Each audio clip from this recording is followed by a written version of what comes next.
தமிழகத்தின் இந்த ஆண்டுக்கான பருவமழை எதிர்பார்க்காத நாளில் வரும் என்று கோவை வேளாண் காலநிலை ஆய்வு மையம் தெரிவித்துள்ளது.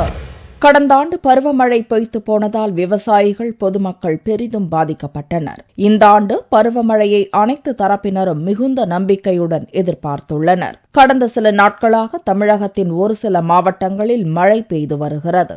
இந்த மழையால் கோவை, ஈரோடு, திருப்பூர் மாவட்டங்களில் உள்ள மேற்கு தொடர்ச்சி மலைப்பகுதியில் உள்ள அணைகளில் கணிசமான அளவிற்கு நீர்வரத்து உயர்ந்து வருகிறது. கடந்த ஆண்டைப் போல் இல்லாமல் இந்த ஆண்டு பருவமழை குறிப்பிட்ட நேரத்தில் வராவிட்டாலும் கண்டிப்பாக தென்மேற்கு பருவமழை கை கொடுக்கும் என்று கோவை மாவட்ட வேளாண் காலநிலை ஆராய்ச்சி மையத்தின் தலைவர் மரகதம் கூறினார். பொதுவாக நம்ம பருவமழைன்னு எடுத்துட்டாங்களே, அதனுடைய தன்மை மிக குறிப்பிட்ட காலகட்டத்தில் தொடங்கி மிகச் சீராக அமையலாம், அல்லது தொடங்கி ஒரு லல் பீரியட்னு சொல்லுவோம், ஒரு கேப் விழுந்துங்க திருப்பி அது தொடர்வதற்கான வாய்ப்பு இருக்கிறது.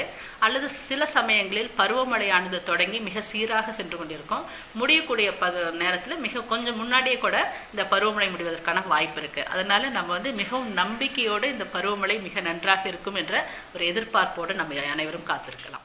மேற்கு தொடர்ச்சி மலைப்பகுதியில் அமைந்துள்ள சிறுவாணி, பில்லூர் அணைகளுக்கு நீர்வரத்து தொடர்ந்து வருவதால் குடிநீர் பற்றாக்குறை ஏற்படாது என்று பொதுப்பணித்துறை அதிகாரிகள் நம்பிக்கை தெரிவித்துள்ளனர். பருவமழையை எதிர்பார்த்து விவசாயிகளும் உழவு பணிகளை துவக்கியுள்ளனர்.